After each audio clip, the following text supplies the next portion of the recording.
On va commencer le culte avec le topic 496. 496.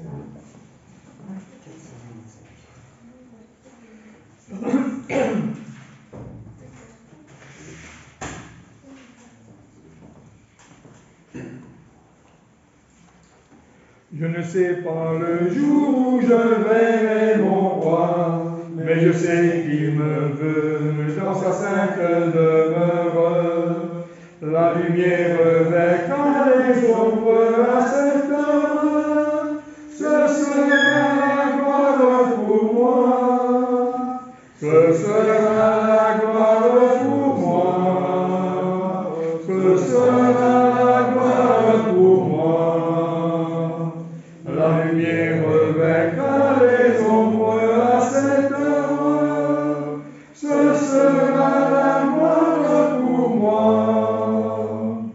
Je ne sais quels seront les chants des bienheureux, les accents, les accords des hymnes angéliques, mais je sais que joignant à roi au saint cantique, bientôt j'adorerai comme eux, bientôt j'adorerai comme eux, bientôt j'adorerai comme eux.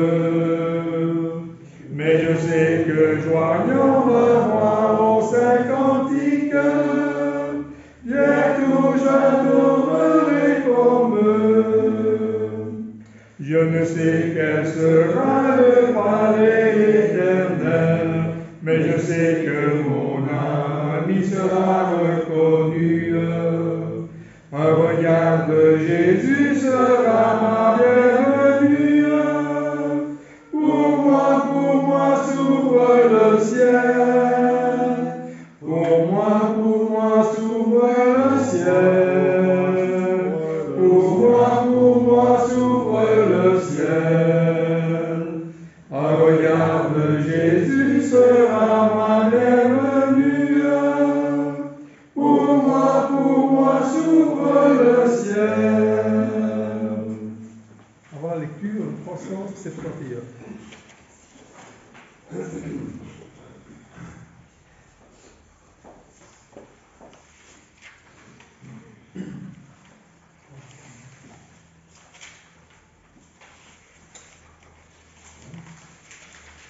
Dieu fortifie mon faible cœur. Sans toi la vie n'est que terreur. Si ma foi frêle flotte ou chancelle,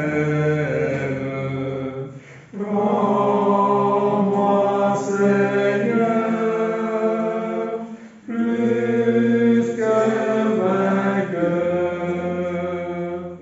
Dieu sanctifie ton pauvre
Pour la lecture aujourd'hui,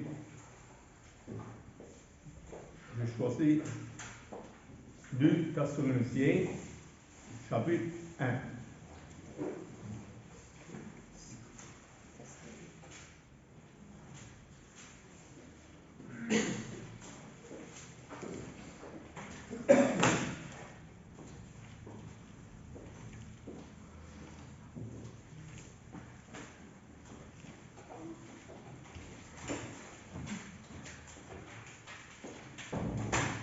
Deux Thessaloniciens, Giovanni, chapitre 1.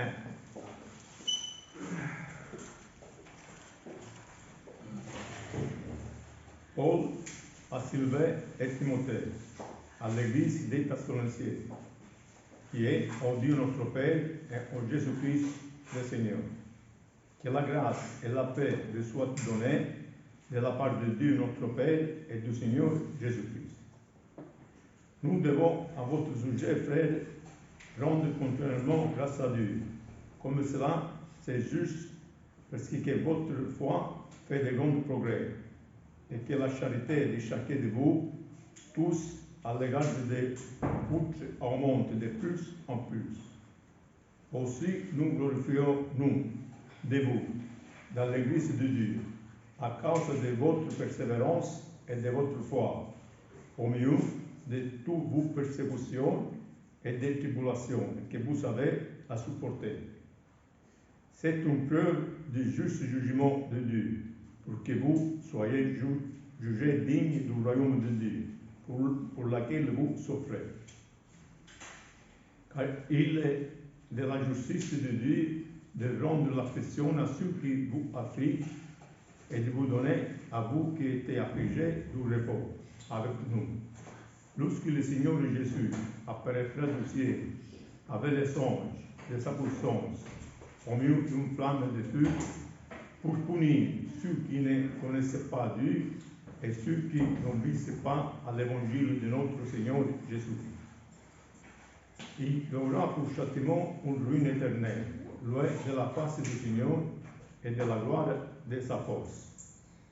Lorsqu'il viendra pour être à ce jour, la glorifié dans ses saints, admiré dans tous ceux qui auront cru, car notre témoignage auprès de vous a été cru.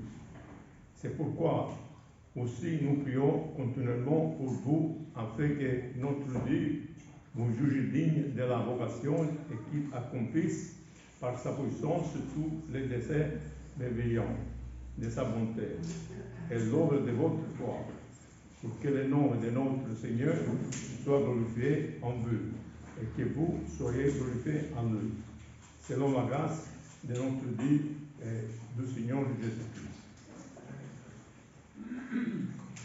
Je vais dire quelque chose pour le verset. D'abord le verset 4, on y dit par exemple pour la persécution et les tribulations. Moi, ici, non, il n'y a pas de persécution, là c'est certain. Nous ne sommes pas persécutés ici, en Occident. Mais peut-être on a des tribulations. Là, c'est certain, chacun de nous, on a des tribulations, des maladies, n'importe quoi, des tentations, ça c'est des tribulations, ça nous concerne à nous.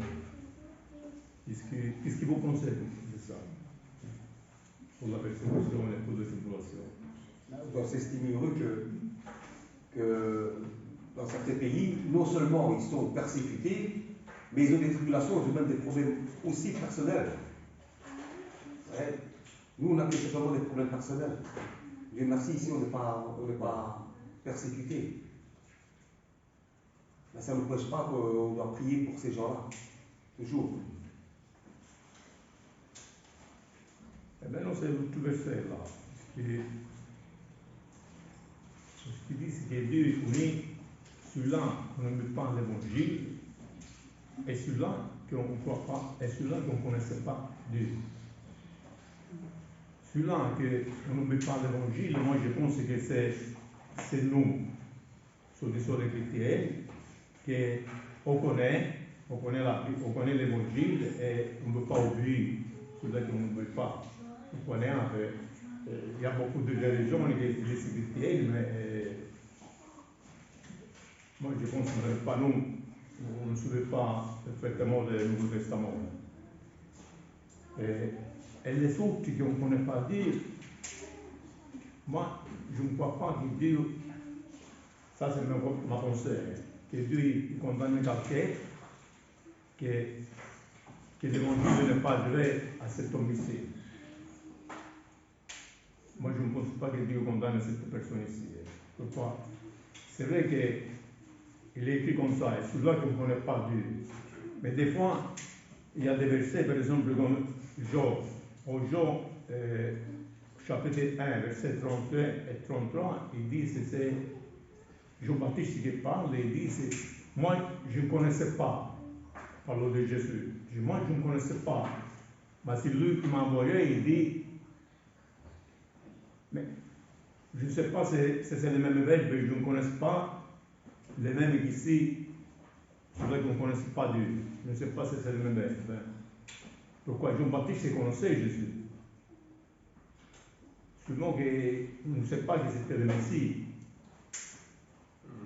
Et peut-être que celui-là, on ne connaissait pas Dieu, peut-être que ça veut dire autre chose, qu'il y a des gens qui ne veulent pas connaître Dieu. Qui ne veulent pas connaître, voilà, c'est ça. Moi, je ne crois pas que quelqu'un de l'Amazonie, que l'évangile n'est pas joué avec, que Dieu le condamne. Qu'est-ce que vous pensez à ce sujet? Stéphane, il y a un verset, je sais pas tout ce verset-là, qui dit ils n'ont aucune excuse, ceux qui ne connaissent pas Dieu, parce qu'il dit que la création atteste que Dieu a créé le monde. Donc la création est une preuve que Dieu existe. Ils n'ont aucune excuse. Il n'y a pas d'excuse de dire. C'est au Romain, c'est le verset au Romain qui dit ça. Ouais. Parce qu'il dit que ça, la création atteste de la création.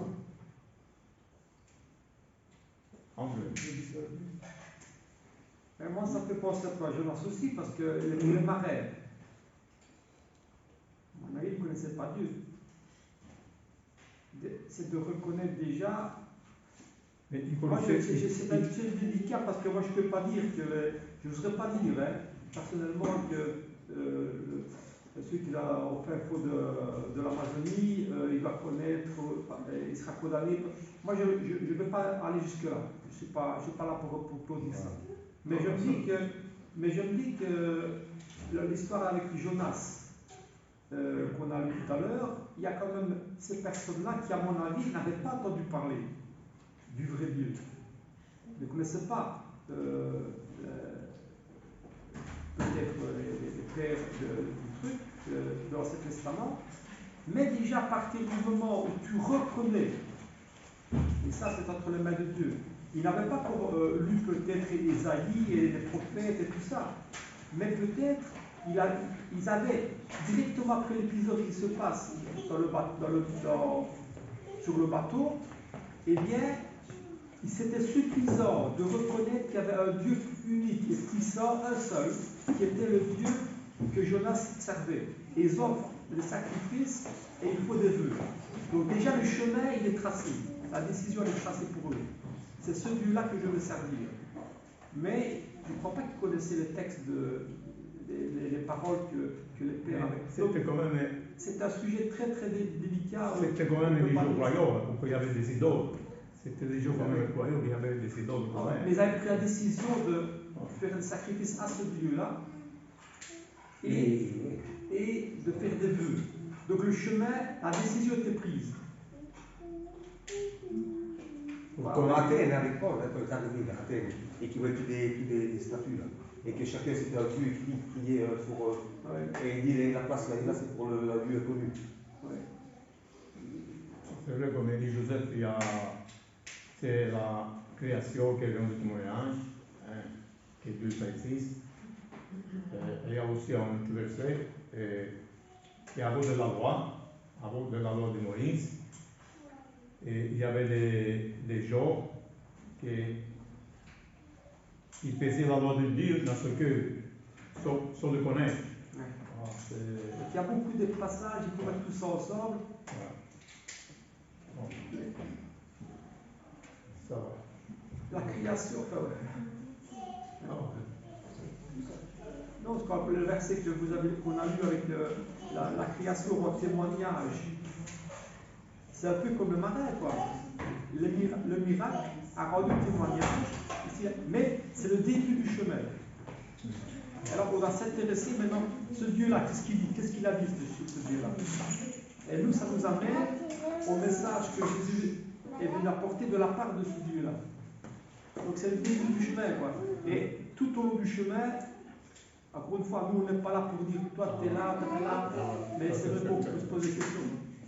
Et aux hommes, il est impossible de pardonner, mais à Dieu, il est possible aussi. Il est écrit ça aussi.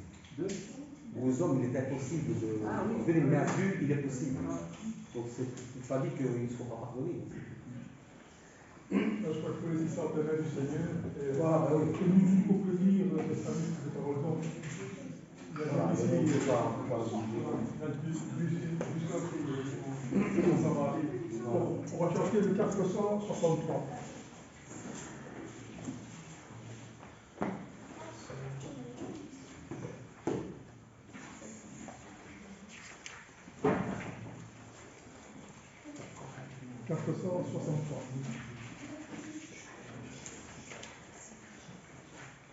Oh, nous le Père de vie, que ta bonté, Seigneur, nous rassasie de vérité. Amour qui nous fait vivre, révèle-toi. Parle dans le Saint Livre à notre foi. Pour toi dont la clémence créa du Père, pour une foule immense, mourant de frères. Vois ton peuple se presse autour de toi. Secours notre détresse et notre foi. C'est toi le Père de vie, Verbe puissant. C'est de ta chair meurtrie, c'est de ton sang que notre âme doit vivre. Pardonne-toi. Par l'Esprit et le livre à notre foi. Tu bénis tes apôtres, puis à leur tour, ils portèrent à d'autres ton grand amour. Ô parole féconde, que notre foi t'offre à ce pauvre monde qui meurt sans toi. Avant de prendre le repas du Seigneur, on va chanter le 450.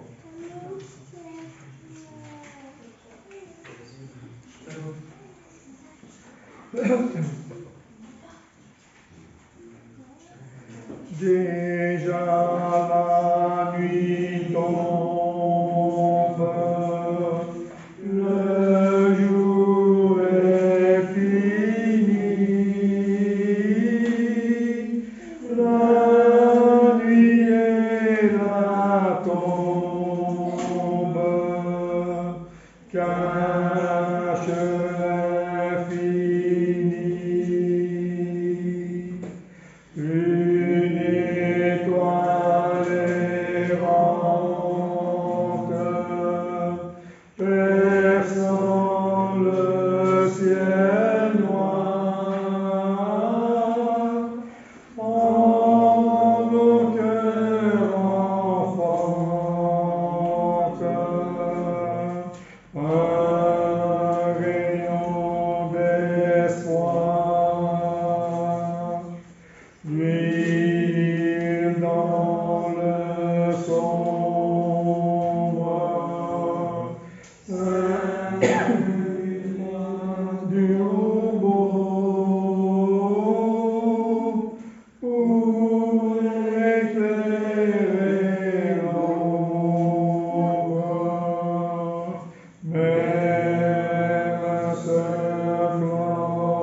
Je vous invite à prendre avec moi dans l'évangile de Jean, au chapitre 19.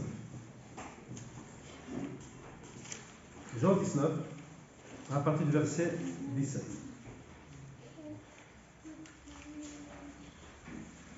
Jésus, portant sa croix, arriva au lieu du crâne, qui se nomme en hébreu Golgotha.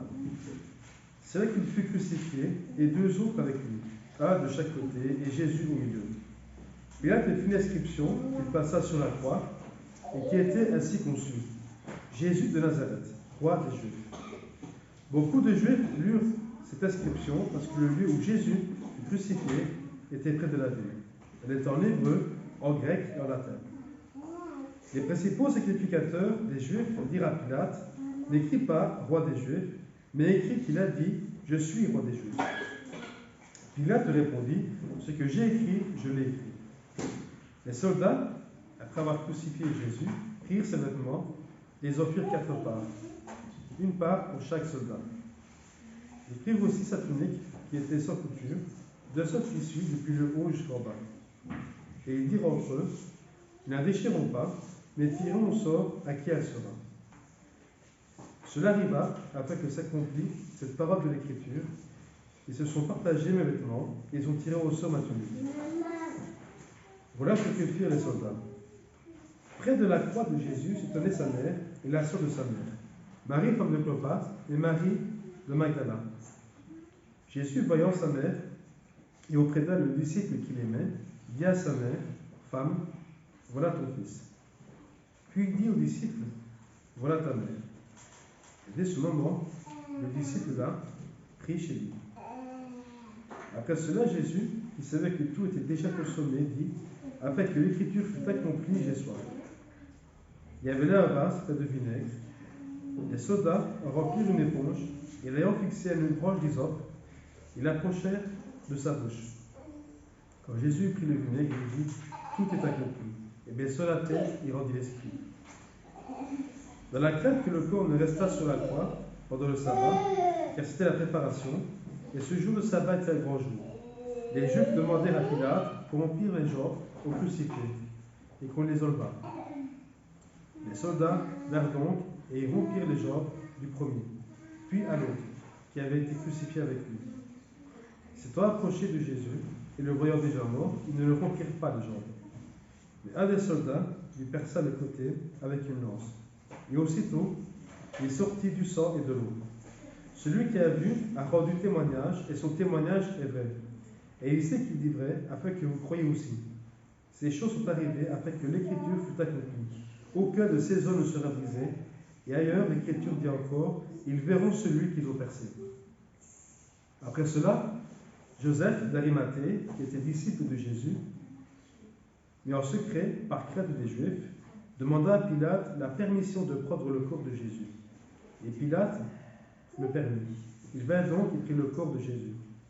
Nicodème, qui auparavant était allé de nuit vers Jésus, vint aussi, apportant un mélange d'environ 100 livres de myrrhe et d'aloès. Ils prirent donc le corps de Jésus et l'enveloppèrent de bandes avec des aromates, comme c'est la coutume d'ensevelir chez les Juifs. Or, Il y avait un jardin dans le lieu où Jésus avait été crucifié, et dans le jardin un sépulcre neuf, où personne encore n'avait été mis. Ce fut là qu'ils déposèrent Jésus à cause de la préparation des Juifs, parce que le sépulcre était proche. Prions.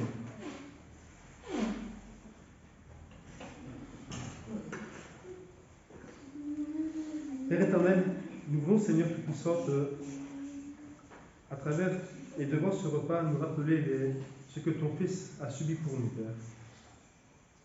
Car ton Fils est mort à cause de nos fautes, Seigneur.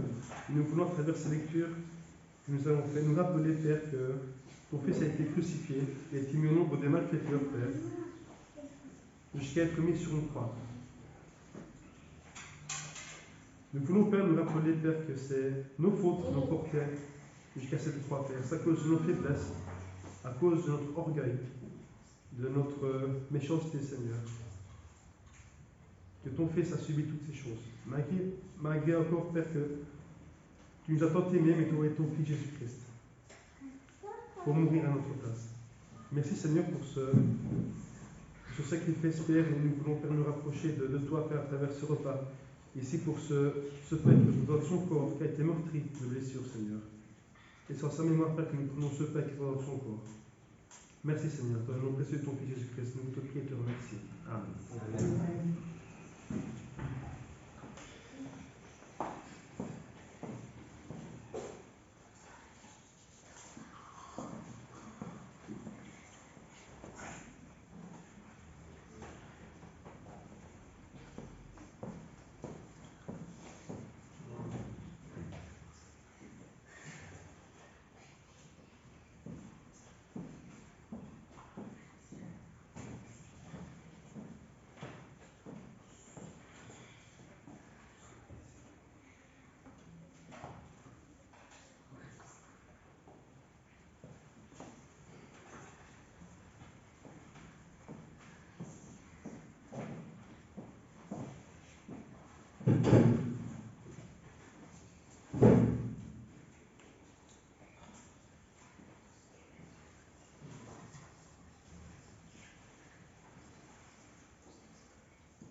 Père éternel, nous voulons te remercier, Seigneur, car ici, Père, pour ce fruit de la vie que nous sommes le sol de ton Fils Jésus-Christ.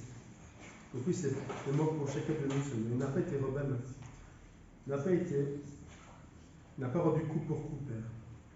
Mais au contraire, malgré encore tous ceux qui le clouaient sous la croix, qui ont dit encore pardonne leur Père, mais ça, ce qu'ils font, Seigneur.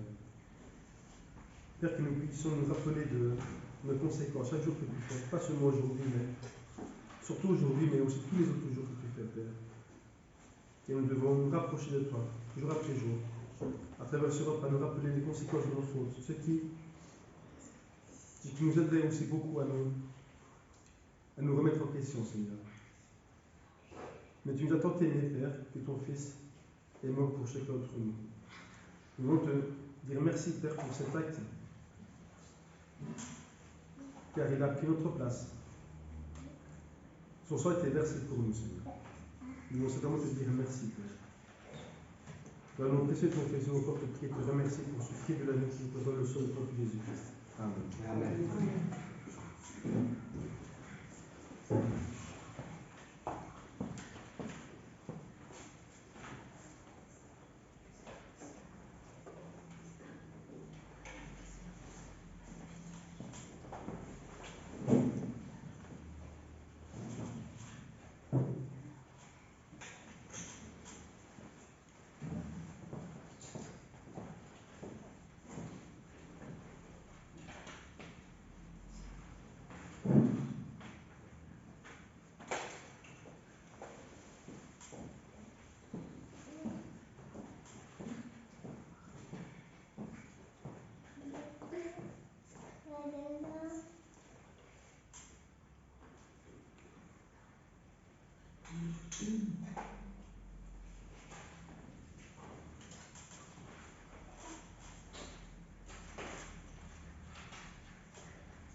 encore le 415.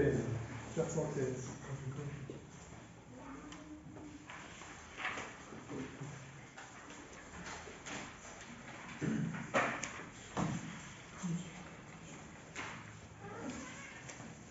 Je vis l'espérance d'amour et de foi, et mon chant s'élance vers toi, divin roi.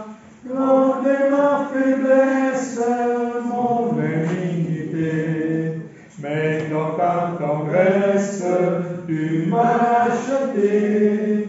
Oui, mon cœur chante, mon âme est contente, mon Jésus est tout mon bien, je ne craindrai rien. Oui, mon cœur chante, mon âme est contente, mon Jésus est tout mon bien, je ne craindrai rien. Oh, quelle tendresse, quel immense amour, cet amour me presse d'aimer à mon tour. Aimer, c'est te suivre et c'est obéir. Aimer, oui, c'est vivre et s'épanouir. Oui, mon cœur chante, mon âme est contente, mon Jésus est tout mon bien, je ne craindrai rien. Oui, mon cœur chante, mon âme est contente, mon Jésus est tout mon bien, je ne craindrai rien. Que le cœur en fête, la nuit et le jour, toujours je reflète ton immense amour, l'amour qui rayonne, te gagnant les cœurs. Voilà la couronne au fond des vainqueurs. Oui, mon cœur chante, mon âme est contente, mon Jésus est tout mon bien, je ne craindrai rien. Oui, mon cœur chante, mon âme est contente, mon Jésus est tout mon bien, je ne craindrai rien. En l'exhortation, le 412.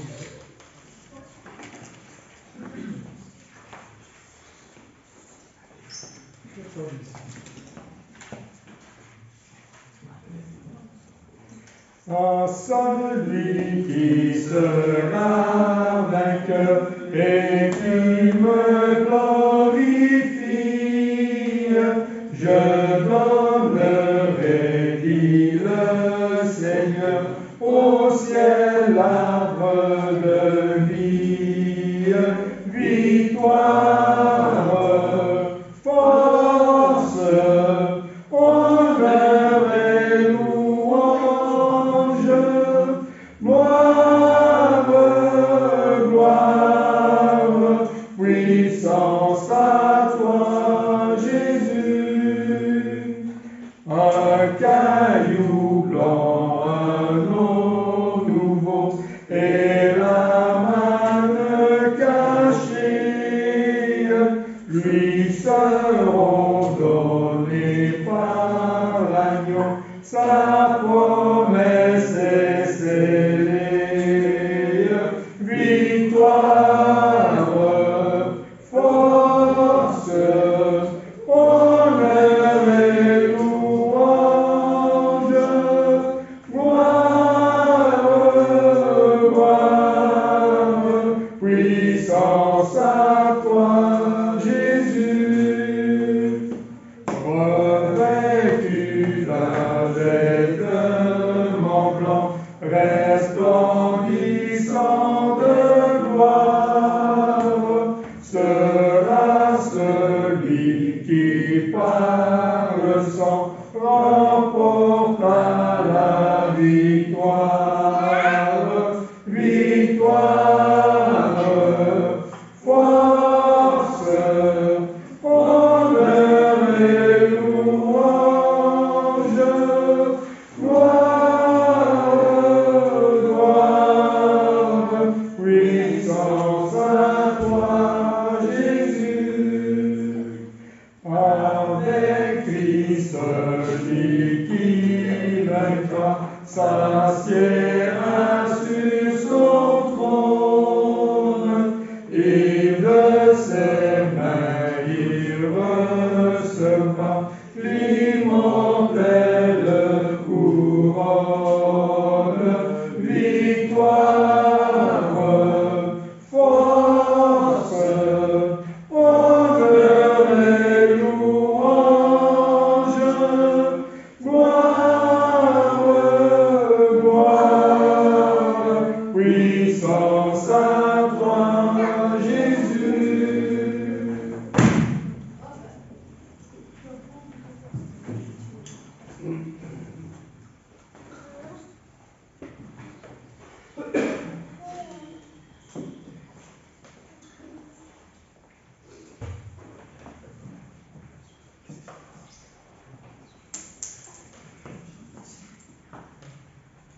Sœurs et frères, bienvenue à tous.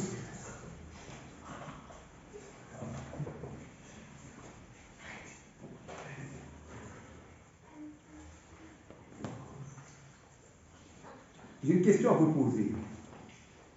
Qu'est-ce qu'un porte-parole? Qu'est-ce qu'un porte-parole?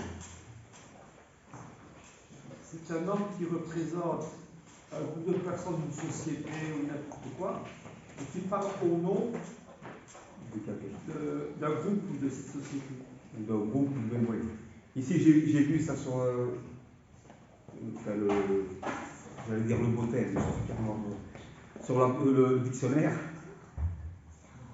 C'est une personne qui est chargée de présenter les décisions d'un tiers ou d'un groupe, peut-être aussi. Hein. Donc aujourd'hui, je voulais un petit peu faire une étude sur la parole. Cette fameuse parole qui a été faite chère. Et pour ça, je vous invite à prendre, si vous voulez bien, Jean chapitre 1, versets 1 à 15. Jean chapitre 1, versets 1 à 15. Au commencement était la parole, et la parole était avec Dieu, et la parole était Dieu. Elle était au commencement avec Dieu.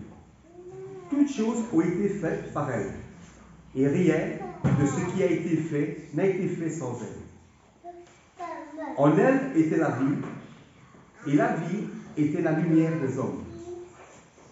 La lumière luit dans les ténèbres, et les ténèbres ne l'ont point reçue. Il y a eu un homme envoyé de Dieu, son nom était Jean. Il vint pour servir de témoin, pour rendre témoignage à la lumière, afin que tous crussent par lui. Il n'était pas la lumière, mais il parut pour rendre témoignage à la lumière. Cette lumière était la véritable lumière qui, en venant de le monde, éclaire tout homme. Elle était dans le monde, et le monde a été fait par elle, et le monde ne l'a point connue. Elle est venue chez les siens, et les siens ne l'ont point reçue. Mais à tous ceux qui l'ont reçue, à ceux qui croient en son nom, elle a donné le pouvoir de devenir enfants de Dieu, lesquels sont nés, non du sang, ni de la volonté de la chair, ni de la volonté de l'homme, mais de Dieu. Et la parole a été faite chair, et elle habitait parmi nous, pleine de grâce et de vérité, et nous avons contemplé sa gloire, une gloire comme la gloire du Fils unique, venu du Père. Jean lui a rendu témoignage et s'est écrié, c'est celui dont j'ai dit, celui qui vient après moi m'a précédé, car il était avant moi. Donc si nous regardons un petit peu aujourd'hui, nous avons, Dieu merci, nous avons la parole qui est ici parmi nous. La parole, c'est la Bible. Ça, c'est Jésus qui parle. C'est Jésus. Ça, c'est la parole. Et quand on dit que Jésus, quand on dit que la parole, pardon, il faut faire très attention parce qu'il y a des personnes qui s'amusent malheureusement à tourner des versets ou alors on n'a rien compris Et quand ils disent que Jésus est Dieu, ils se réfèrent à ce qui est marqué ici. Au commencement était la parole, et la parole était avec Dieu. Et la parole était Dieu. Elle était au commencement avec Dieu. On sait très bien que c'est Dieu est le commencement de tout. Enfin, le commencement, c'est Dieu, il n'a pas de commencement, il n'a pas de fin. Donc Dieu, c'est l'éternité. Mais on sait bien que Jésus a été créé par Dieu, par son Père, au ciel. Il lui a donné tout pouvoir. Et c'est Jésus qui est la parole et qui a créé tout. Tout dans le monde. Dieu, son Père lui a donné tout pouvoir. Et ce que, si aujourd'hui nous avons la parole ici avec nous, c'est parce que Jésus s'est dépouillé de ce qu'il était auprès du Père avant. Il s'est dépouillé pour venir ici. Et donc la parole est devenue chair. Et c'est lui qui est venu, par l'Esprit Saint aussi, nous parler dans le monde.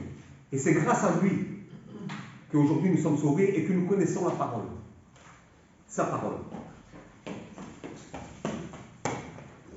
En Hébreu, chapitre 1, versets 1 à 14,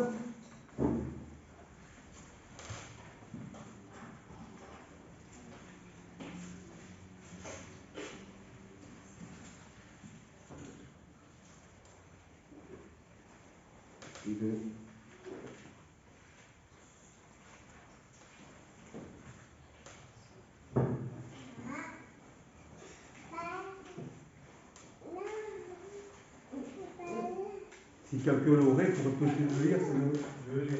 Ouais. Attends, le verset, c'est ça? C'est en Hébreu, chapitre 1. J'ai oublié de le marquer ici.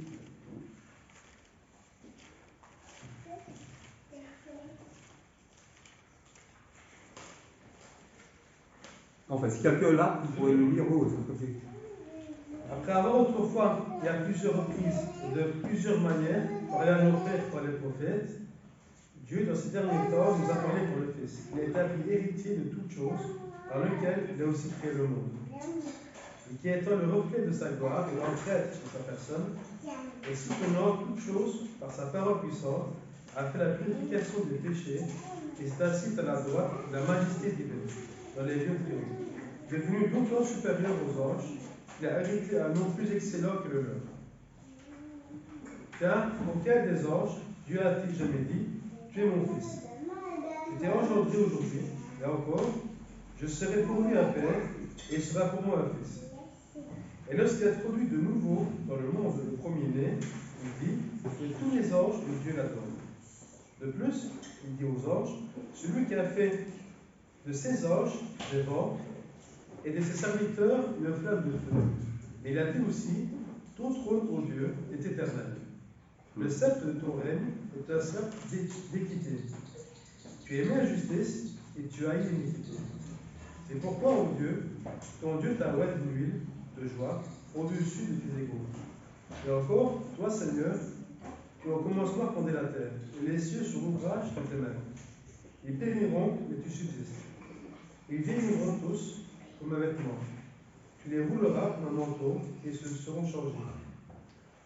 Mais toi, tu restes le même. Et les années ne finiront point. Auquel des anges a-t-il jamais dit, assieds-toi à ma droite, jusqu'à ce que je fasse de tes ennemis ton marchepied. Ne sait-il pas que tout esprit au service de Dieu, envoyé pour exercer un ministère en faveur de ceux qui doivent hériter du salut?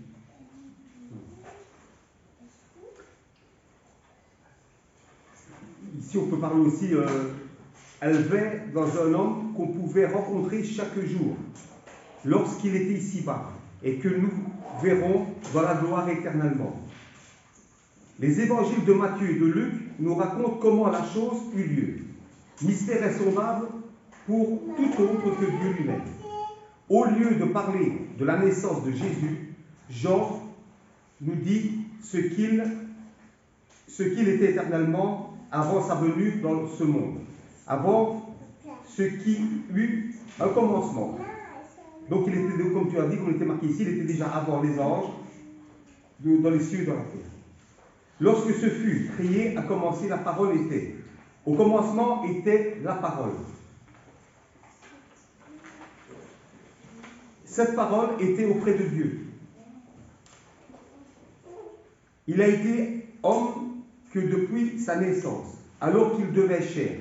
En voyant le petit enfant dans la crèche à Bethléem, on voyait celui qui, de toute éternité, était auprès de Dieu, et par qui toutes choses furent créées. Son humanité n'a rien changé aux gloires de sa personne, aucune n'en a été atténuée. Au contraire, c'est en Jésus que les gloires de Dieu furent manifestées dans leur perfection et mises à la portée des hommes. Les gloires sont les perfections de Dieu manifestées dans la personne de son Fils. Et qu'est-ce qu'on peut retrouver? Donc on peut retrouver l'amour, la lumière, comme il a été dit tout à l'heure, la grâce, la bonté, la miséricorde, la patience, la justice, la sainteté, la vérité, la fidélité, et ainsi de suite. On ne peut rien concevoir de plus merveilleux que cette manifestation de Dieu. Donc ici on voit bien que Dieu, comme Jésus l'a toujours dit, Dieu se manifeste en son Fils Jésus-Christ. Jésus même avait cette humilité. Il était humble. Il disait, tout ce que moi je fais, tout ce que moi je dis, ça ne vient pas de moi, mais ça vient de mon Père. C'est pourquoi on dit, comme tu as dit tout à l'heure, c'est le porte-parole. Tout ce que Jésus nous disait ici sur la terre, c'était dit par son Père. C'était dit par son Père. Donc il était la parole. Et non seulement la parole, on peut mettre aussi la lumière de ce monde. Et malgré tout, il y a des gens, des juifs, des gens du monde qui n'ont pas suivi. Malgré tout ce qu'il a fait, tous les miracles par le Père, les gens ne l'ont pas suivi. Ils l'ont abandonné. Pire, ils l'ont maltraité. Comment est-ce qu'on peut... Nous ici, on n'a pas suivi on n'a pas vu les miracles que le Seigneur a fait. Mais c'est aussi que... c'est vrai, il viendrait maintenant avec tout ce qu'il a fait, avec toute la sagesse qu'il a, et les miracles qu'il fait devant nous. Comment est-ce qu'on peut dire qu'il fait encore des miracles par Belzébul? Comment est-ce qu'on peut même maltraiter le Saint-Esprit? C'est par Satan qui fait des miracles. Comment est-ce que le cœur humain peut être aussi dur? C'est même pas le cœur, c'est une pierre qu'ils ont à la place. C'est impressionnant. C'est vraiment impressionnant. Comment est-ce que, ici maintenant, 2000 ans plus tard, le Nouveau Testament, comment est-ce qu'on peut passer à côté de ça? De ce que le Seigneur nous a appris, nous a dit. Comment je ne comprends pas. C'est très difficile. Merci. Comment est-ce qu'on peut, comme disait Joseph, comment est-ce qu'on peut tordre encore des versets? Si tu ne le comprends pas, tu ne le comprends pas. Tant pis pour toi. Mais si tu ne comprends pas et tu dois faire trébucher les autres qui essaient de comprendre la parole, et tu essaies de les égarer, pourquoi? Pour ta simple gloire. Soit disant que tu crois comprendre, soit disant que tu crois savoir. Mais ce que tu fais là, c'est très dangereux, c'est très mal. C'est encore pire qu'une personne qui est athée, qui ne veut pas s'intéresser à la parole. C'est pour ça qu'il faut faire attention, et nous chrétiens, nous devons toujours être prudents, faire très attention, et de se baser toujours et à demander à Dieu qui nous donne toujours la sagesse de bien comprendre la parole et de bien la saisir. Non seulement de la mettre en pratique, mais de pouvoir aussi se protéger contre certaines personnes qui chercheraient à nous déstabiliser. Il y aura, le Seigneur a dit donc, avec la bergerie, donc il y aura des faux docteurs qui essaieront de rentrer dans cette bergerie. Faites attention, ce sont des loups ravisseurs, déguisés en agneau. Donc on doit être très prudent, faire très attention. Ici, j'ai lu l'autre fois, dans un petit feuillet, et je le savais déjà à l'époque, j'en ai déjà entendu parler. Je vais d'abord dire ce qui est marqué ici. Donc, en 2 Timothée, chapitre 3, verset 16, toute écriture est inspirée de Dieu et utile pour enseigner, pour convaincre, pour corriger, pour instruire dans la justice.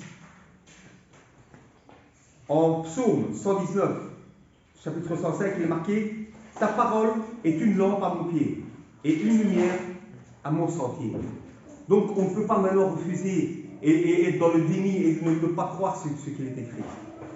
D'accord, on ne peut pas forcer les gens à les forcer et leur faire des lavages de cerveau, ou bien les dire, ou bien même d'avoir cette présomption de dire bon, moi je sais où je vais, mais toi t'es foutu, tu es perdu. Non, parce que jusqu'avant la mort, on peut encore il y a de la repentance. Comme le larron qui était à côté de Jésus dans la croix, que sur la croix même, il a été sauvé. Donc il y a toujours de l'espoir. Mais ici, je me souviens qu'au Mexique, il y a une ville qui s'appelle Juarez. Et je sais très bien, j'avais lu ça à l'époque, que c'est une des villes les plus dangereuses au monde. Une des villes les plus dangereuses au monde. Avec le Sao Paulo et encore des autres villes. Et ils ont fait, j'ai vu ça, ça s'appelle, dans cette ville, hors de la ville, il y a la colline, et ça s'appelle la colline de la Bible. Donc ils ont écrit en grand, c'est vraiment marqué, j'ai été voir sur internet, et si vous avez l'occasion, vous pouvez aller voir, ça s'appelle la colline de la Bible. Et ici, il est marqué sur le flanc terreux d'une montagne, dans le Chihuahua, donc c'est une province du Mexique. Depuis 31 ans, il y a une fresque géante, donc écrit, donc visible à des kilomètres. Recommande, ville de Juarez, la Bible et la vérité. Lisez-la. Lisez-la. Donc on sait très bien que la ville, c'est qu'à vous, donc avec la corruption et tout ça. Mais ils l'ont marqué en grand. Ils l'ont marqué en très grand.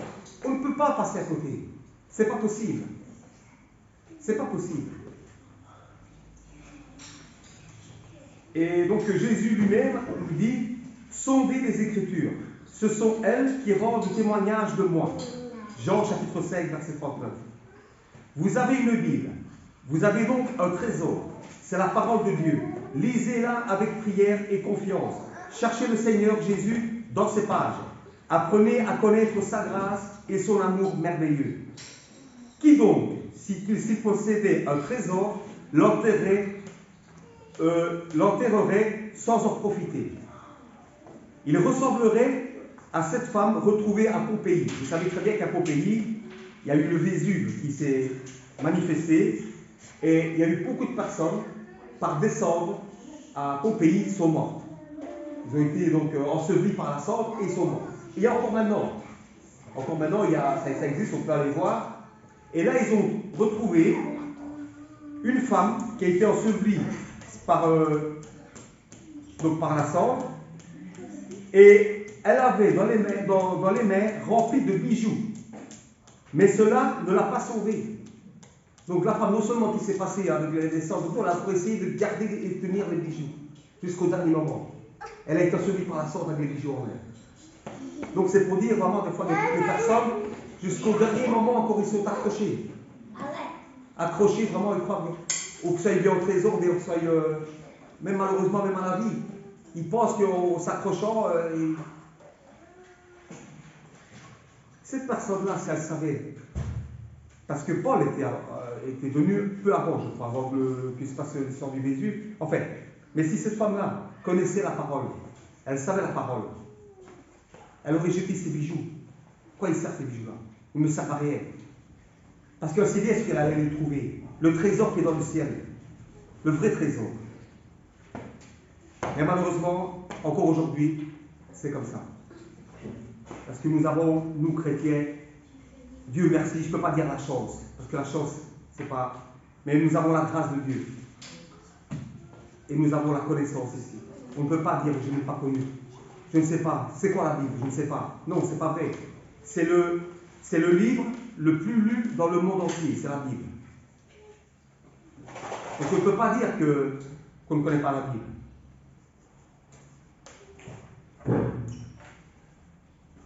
Donc comme je vous ai dit ici, donc la femme, ça ne l'a pas sauvée. Donc gardez une Bible comme certains font, donc, qui gardent une Bible sur une étagère.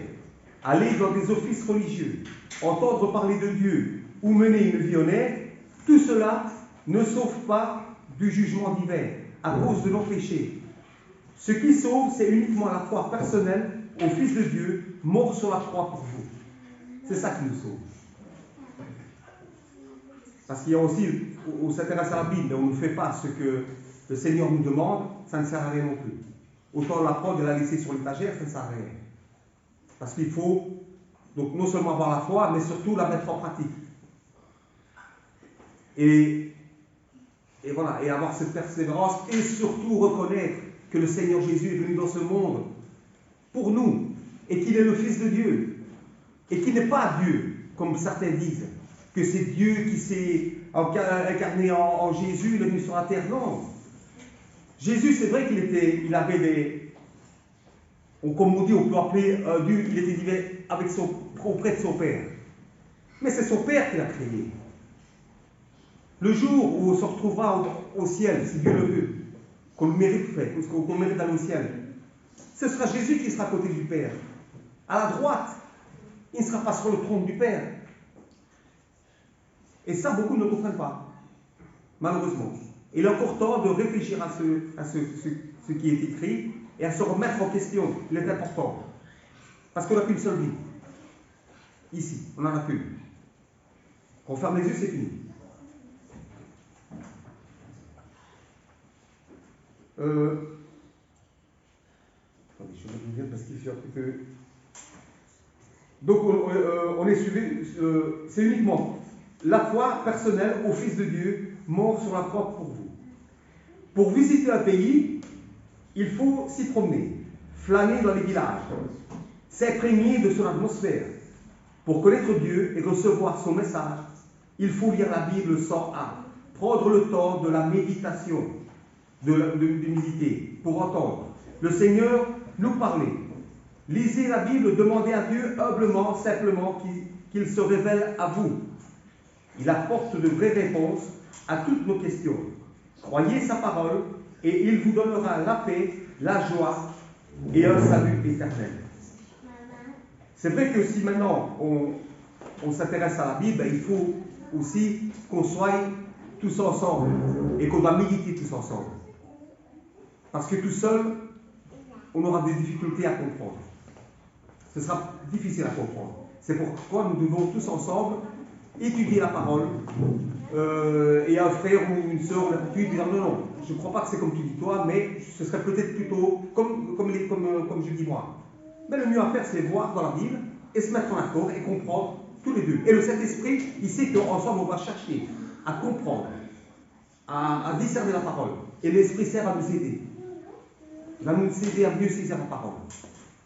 Parce que c'est vrai, je le reconnais, lire tout seul la Bible, ce n'est pas toujours facile. Ce n'est pas toujours facile de la saisir. Mais Dieu est là, il sait très bien qu'on recherche la vérité. Et Dieu va nous donner, va nous guider dans la parole. Mais il faut être à plusieurs et c'est plus facile. Et s'il y a des personnes qui ne comprennent pas encore aujourd'hui la Bible et qui sont intéressées, il y a les assemblées. Les bonnes assemblées, parce qu'il faut faire attention. Il faut faire attention. Parce que beaucoup disent Seigneur, Seigneur, mais ils ne font pas la volonté du Père. Jésus l'a bien dit ça. Donc il faut être prudent. C'est pourquoi, remercions le Seigneur qui nous guide toujours dans la parole, car Jésus est la parole, et il ne faut pas l'oublier. Amen. Je vais dire quelque chose. Il faut pas quand on lit la parole, parce que, comme je disais, on disait souvent, ça a été écrit en communion, c'est-à-dire que tout le monde pouvait la comprendre. Ce n'est pas quelque chose de compliqué. En tout cas, le Nouveau Testament. Quand on lit, par exemple, vous avez le passage de Jésus-Christ, le Fils de Dieu, on le lit, alors tout ce qu'il y a, toutes les interprétations qu'on peut donner par après, oui, on dit oui, mais on sait bien que ça, ce sont des choses qui sont ajoutées. Qui n'est pas la volonté de Dieu. Voilà. Dieu, tout ce qu'il veut nous faire savoir, c'est ce qui est écrit là-bas. C'est ça. Fils de Dieu, on doit s'en tenir à ça, Jésus-Christ, Fils de Dieu. Tout ce qu'on peut dire par après, ce sont des choses qu'on rajoute ou qu'on retranche. Et la Bible nous met en garde pour ces choses. Il ne faut rien retrancher et rien ajouter. Donc ce que la parole nous annonce, c'est ce que nous devons comprendre. C'est vrai que c'est bien que nous soyons à plusieurs, mais c'est pas parce qu'on étudie à plusieurs qu'on va comment changer ce qui est écrit. Non. Donc ça va nous encourager à lire, à nous inscrire, mais on doit sortir ce qui est écrit. Et Oui. ne pas dire autre chose, et pas rajouter. Justement, je suis d'accord avec toi. Mais moi, au début, quand je lisais la Bible, et que ça ne m'intéressait pas de venir dans les assemblées, j'étais soi-disant chrétien indépendant. Tout seul, j'étais là, chez moi. Mais quand je lisais certains passages, que le Seigneur disait, mais il faut me manger, il faut boire mon sang, je ne comprends pas. C'est bien, voilà, d'en parler. Voilà, je ne comprenais pas. Et alors, qu'est-ce que je faisais? Je ne faisais pas attention à ce passage-là, je lisais le passage. Mais aussi, en lisant ce passage-là, en lisant plus loin, on voit bien que quand il dit vous me mangez, c'est vous prenez le sacrifice. en ma mémoire, le Père. Oui, mais on comprend. Mais c'est là, et le fait, c'est qu'il faut lire, pas sur toi, il faut Oui, lire, mais- c'est qu'on commence à comprendre petit à petit ce que ça veut dire, les liens. Mais- C'est vrai que, bon, du moment, Il y a plusieurs de passages parce qu'il parlait des fois figurés aussi. Voilà. Hein, c'est pas évident. Moi, En lisant, Oui. on commence à comprendre. mais que du contraire, je veux dire, quand je suis rentré donc ici à l'Assemblée il y a 17 ans, que on m'apprenait de ce que je ne comprenais pas à l'époque, que j'ignorais. Mais c'est merveilleux, c'est dit, bah oui, c'est ça que je ne comprenais pas. Et c'est ça, on rend grâce à Dieu, c'est merveilleux, Enfin, voilà, ça c'était ma petite étude sur notre Seigneur, Jésus-Christ. Et nous n'oublions jamais, parce que sans lui nous sommes perdus. Amen.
C'est le 436.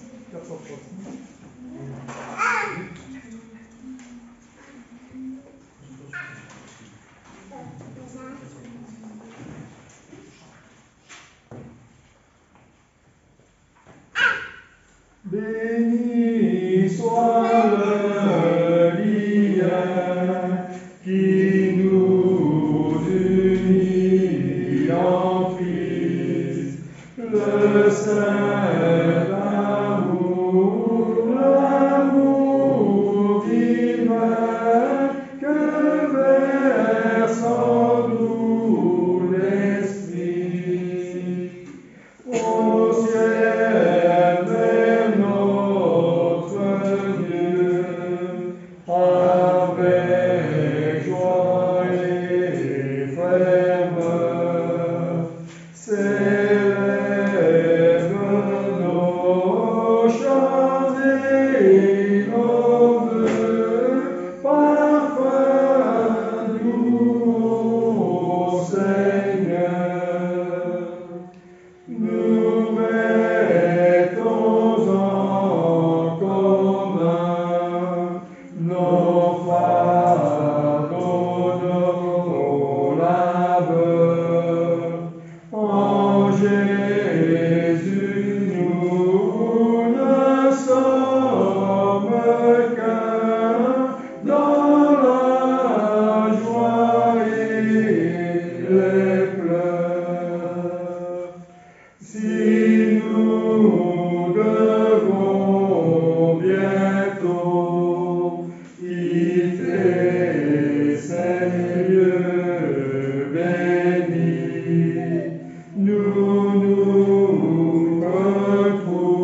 Déjà étoile, salut mon ciel, et la nuit voile tout à mes yeux.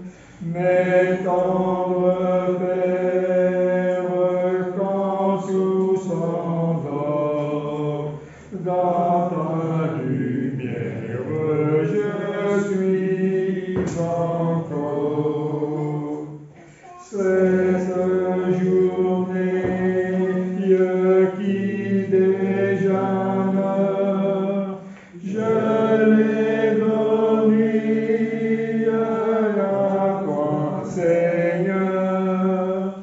J'ai pris sans crainte serrant ta main, de ta loi sainte les trois chemins, jusqu'à l'aurore du jour qui vient.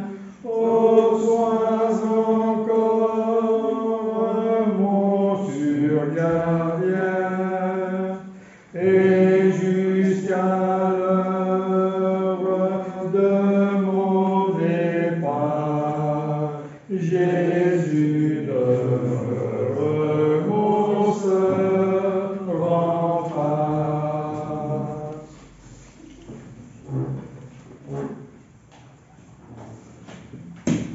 Gloire à toi, mon Père bien-aimé. Béni soit notre Seigneur. Béni soit l'Esprit Saint.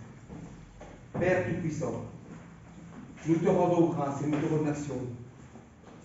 Le fait que nous soyons réunis ce premier jour de la semaine afin de pouvoir partager aussi bien l'étude, les cantiques, surtout le repas qui représente le sacrifice de ton Fils Jésus-Christ,